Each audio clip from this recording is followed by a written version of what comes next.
ਤੇ ਉਹਦੇ ਨਾਲ ਕਾਫੀ ਮਤਲਬ ਮੇਰੇ ਕੋਲ ਚੱਲਿਆ ਵੀ ਨਹੀਂ ਸੀ ਜਾਂਦਾ, ਨਾ ਉੱਠਿਆ ਨਾ ਬੈਠਿਆ, ਕੁਛ ਵੀ ਨਹੀਂ ਸੀ ਹੁੰਦਾ।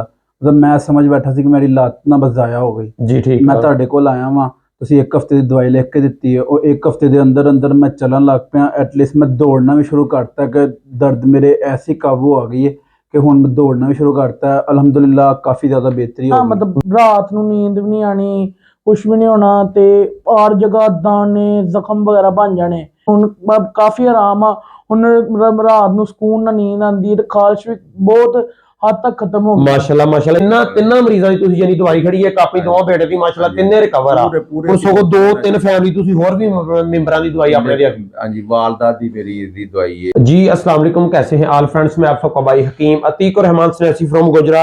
दोस्तों आज हमारे साथ एक पेशेंट मौजूद है, ताबिश साहब इनका नाम है। इनका टोकन नंबर 5211 इनका टोकन नंबर है। इनके घुटने का मसला था और इनकी तकरीबन पूरी फैमिली का इलाज हमसे चल रहा है। इनका आपके साथ रिव्यू ऐड करते हैं, फिर मजीद मैं आपको गाइड करता हूँ। अस्सलाम वालेकुम जी। वालेकुम अस्सलाम। जनाब की नाम है सरकार अपना? जी ताबिश। ताबिश वल्द सर? वल्द अरशद। वल्द अरशद। ताबिश साहब छोटी जी कहावत आ पंजाबी दी, तुसी सरकार अपनी कवरे पैना, असी अपनी कवरे पैना। गलत गल दा फायदा कोई नहीं, गल जेहड़ी जनमन हकी सच्ची फायदा होई दसना जनाब। ठीक है, मसला पहलू दसो है कितनी देर तुसी और की मसला सी सर? जी मैनू 1 महीने तो मसला सी। 1 महीने तो मसला, ठीक है।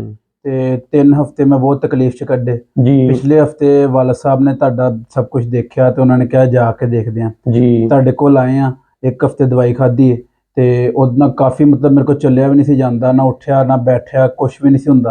ਮਤਲਬ ਮੈਂ ਸਮਝ ਬੈਠਾ ਸੀ ਕਿ ਮੇਰੀ ਲੱਤ ਨਾ ਬਸ ਜ਼ਾਇਆ ਹੋ ਗਈ। ਜੀ ਠੀਕ। ਮੈਂ ਤੁਹਾਡੇ ਕੋਲ ਆਇਆ ਵਾਂ, ਤੁਸੀਂ 1 ਹਫ਼ਤੇ ਦੀ ਦਵਾਈ ਲਿਖ ਕੇ ਦਿੱਤੀ ਹੈ, ਉਹ 1 ਹਫ਼ਤੇ ਦੇ ਅੰਦਰ ਅੰਦਰ ਮੈਂ ਚੱਲਣ ਲੱਗ ਪਿਆ। ਐਟਲੀਸਟ ਮੈਂ ਦੌੜਨਾ ਵੀ ਸ਼ੁਰੂ ਕਰਤਾ ਕਿ ਦਰਦ ਮੇਰੇ ਐਸੀ ਕਾਬੂ ਆ ਗਈ ਹੈ कि हुण मैं दौड़ना भी शुरू करता है। अल्हम्दुलिल्लाह काफी ज्यादा बेहतरी हो गई। वेरी गुड, माशाल्लाह माशाल्लाह। जनाब ਤੁਹਾਡੇ ਭਾਈਆਂ ਵੀ ਖਾਰਿਸ਼ ਦੀ ਦਵਾਈ ਸ਼ਾਇਦ ਖੜੀ ਸੀ ਇਹਨਾਂ ਨੇ जी।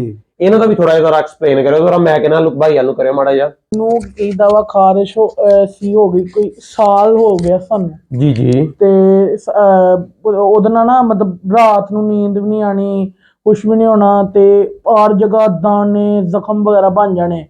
ਤੇ ਫਿਰ ਪਾਪਾ ਨੇ ਮਤਲਬ ਵੇਖਿਆ ਸੀ ਤੇ ਪਾਪਾ ਕਹਿੰਦੇ ਫਿਰ ਚੱਲਦੇ ਆ ਤੇ ਅਸੀਂ ਫਿਰ ਆਏ ਤੁਹਾਡੇ ਕੋਲ ਤੇ ਤੁਸੀਂ ਹਫ਼ਤੇ ਦੀ ਦਵਾਈ ਦਿੱਤੀ ਤੇ ਹੁਣ ਕਾਫੀ ਆਰਾਮ ਆ। ਹੁਣ ਰਾਤ ਨੂੰ ਸਕੂਨ ਨਾਲ ਨੀਂਦ ਆਉਂਦੀ ਹੈ ਤੇ ਖਾਰਿਸ਼ ਵੀ ਬਹੁਤ ਹੱਦ ਤੱਕ ਖਤਮ ਹੋ ਗਈ। ਮਾਸ਼ਾਅੱਲਾ ਮਾਸ਼ਾਅੱਲਾ। ਇੱਕੋ ਹਫ਼ਤਾ ਦਵਾਈ ਸਿਰਫ ਖਾਧੀ ਹੈ ਨਾ ਭਾਈ? ਤੁਸੀਂ ਦੋਵੇਂ? ਹਾਂਜੀ। ਉਹ ਵਾਲ ਸਾਹਿਬ ਨੂੰ ਮਾੜਾ ਮੈਕ ਫੜਾਇਓ ਸਰ ਮਿਹਰਬਾਨੀ। अस्सलाम वालेकुम जनाब। जनाब आ दोवें बच्चे ਤੁਹਾਡੇ ਆ ਜੀ? हाँ जी बिल्कुल जी। ਕਿਹੜਾ ਇਲਾਕਾ ਸਰ ਆਪਣਾ ਜੀ? मलखाना 226 ਮਲਕਾਣਾ 226 रोड पे फैसलाबाद। फैसलाबाद ਜਿਹੜੇ ਭਾਈ ਆ ਇਹਨਾਂ ਦੇ ਬੇਟਿਆਂ ਨੂੰ ਜਾਂ ਜਿਹੜੇ ਇਹਨਾਂ ਨੂੰ ਜਾਣਦੇ ਆ ਮਿਲ ਕੇ ਵੀ ਆਪਣੀ ਤਸੱਲਾ ਕਰ ਸਕਦੀ ਹੈ। ਜਿਹੜੇ ਭਾਈ ਅਲਹਮਦੁਲਿल्लाह। ਜਨਾਬ ਆਪਣਾ ਕੀ ਮਸਲਾ ਸੀ ਸਰ? ਮੈਨੂੰ ਜੀ ਸ਼ੂਗਰ ਸੀ 10-12 ਸਾਲ ਹੋ ਗਏ ਨੇ ਜੀ ਠੀਕ ਆ। ਤੇ ਮੈਂ ਤੇ ਕਾਫੀ ਨਾਮੀਦੀ ਸੀ ਕਿ ਤੁਹਾਡੇ ਉਹ ਵੈਬਸਾਈਟ ਤੇ ਵੇਖਿਆ ਜੀ ਜੀ। ਤੇ ਮੈਂ ਕਿਹਾ ਚਲੋ ਜਾਈਏ।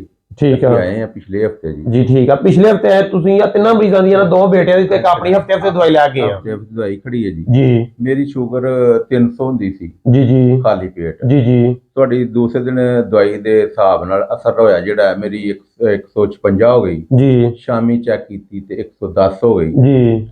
ਕੱਲ ਚੈੱਕ ਕੀਤੀ ਉਹ 93 ਸੀ ਖਾਲੀ। ਜੀ। ਉਹ ਮੈਨੂੰ ਕਮਜ਼ੋਰੀ ਮਹਿਸੂਸ ਹੋਈ, ਸਗੋਂ ਲੋ ਹੋ ਗਈ ਯਾਨੀ? ਲੋ ਹੋ ਗਈ ਜੀ। ਠੀਕ ਹੈ ਜੀ। ਸਵੇਰ ਵੀ ਮੈਂ ਚੈੱਕ ਕਰਕੇ ਆਇਆ 110 ਸੀ ਖਾਲੀ ਪੇਟ। ਮਾਸ਼ਾਅੱਲਾ ਮਾਸ਼ਾਅੱਲਾ ਗਾਈ ਨੇ ਰੋਟੀ ਤੋਂ ਬਾਅਦ ਹੁਣ ਤੁਹਾਡੇ ਕੋਲ ਆ ਕੇ ਚੈੱਕ ਕੀਤੀ ਹੈ ਜੀ। ਉਦੋਂ ਵੀ 110 ਸੀ। ਬਿਲਕੁਲ ਮਾਸ਼ਾਅੱਲਾ ਨਾਰਮਲ ਆ ਜਨਾਬ। ਤਿੰਨਾਂ ਮਰੀਜ਼ਾਂ ਦੀ ਤੁਸੀਂ ਜਿਹੜੀ ਦਵਾਈ ਖੜੀ ਹੈ, ਕਾਪੀ ਦੋਵਾਂ ਬੇਟੇ ਦੀ ਮਾਸ਼ਾਅੱਲਾ ਤਿੰਨੇ ਰਿਕਵਰ ਆ। ਹੁਣ ਸਗੋਂ 2-3 ਫੈਮਿਲੀ ਤੁਸੀਂ ਹੋਰ ਵੀ ਮੈਂਬਰਾਂ ਦੀ ਦਵਾਈ ਆਪਣੇ ਦੀ। ਹਾਂਜੀ, ਵਾਲਦਾ ਦੀ ਮੇਰੀ ਦੀ ਦਵਾਈ ਹੈ। ਵਾਲਦਾ ਦੀ ਔਰ ਵਾਈਫ ਦੀ ਤੁਸੀਂ ਐਕਸਟਰਾ ਗਿਆ ਔਰ ਇੱਕ ਬੇਟੀ ਦੀ ਵੀ ਕਿਹਾ ਦਵਾਈ ਜੀ। ਮਾਸ਼ਾਅੱਲਾ ਦੋਸਤੋ, ਜਿਹੜਾ ਮਰਜ਼ੀ ਮਸਲਾ ਹੋਵੇ ਮਸਲੇ ਨੂੰ ਸਮਝ ਕੇ ਮੈਡੀਸਨ ਦੋ। ਮੇਰੇ ਹਰ ਡਾਕਟਰ ਔਰ ਹਰ ਹਕੀਮ ਭਰਾ ਨਾਲ ਇੱਕੋ ਹੀ ਰਿਕਵੈਸਟ ਹੈ, ਸ਼ਫਾ ਅੱਲਾਹ ਪਾਕ ਦਾ ਸਾਡੇ ਕੋਲ ਨਹੀਂ ਹੁੰਦਾ। ਇੱਕੋ ਫੈਮਿਲੀ ਦੇ 3 ਭਾਈ ਆ, ਬਲਕਿ ਚੌਥੇ ਚਾਚੂ ਜੀ। ਇਹਨਾਂ ਨੂੰ ਖੈਰ ਫਸਟ ਟਾਈਮ ਦੇ ਰਹੇ। ਅਗਲੀ ਵੀਡੀਓ 'ਚ ਇਹਨਾਂ ਦਾ ਵੀ ਤੁਹਾਨੂੰ ਰਿਵਿਊ ਅਲਹਮਦੁਲਿल्लाह ਐਡ ਕਰਾਂਗੇ ਜਨਾਬ। ਜਿੰਨਾ ਮਰਜ਼ੀ ਪੁਰਾਣਾ ਮਸਲਾ ਹੋਵੇ ਔਰ ਜਿਹੜਾ ਮਰਜ਼ੀ ਮਸਲਾ ਹੋਵੇ अल्हम्दुलिल्लाह मसले समझ के मेडिसिन दो, अल्लाह ज़ात पाक शफा दे देंदी। मसला कोई भी ऐसा नहीं होता जिहदा इलाज मौजूद नहीं होता, सिर्फ मसले नूं समझना लाजमी है। बहुत शुक्रिया, थैंक यू, अस्सलाम।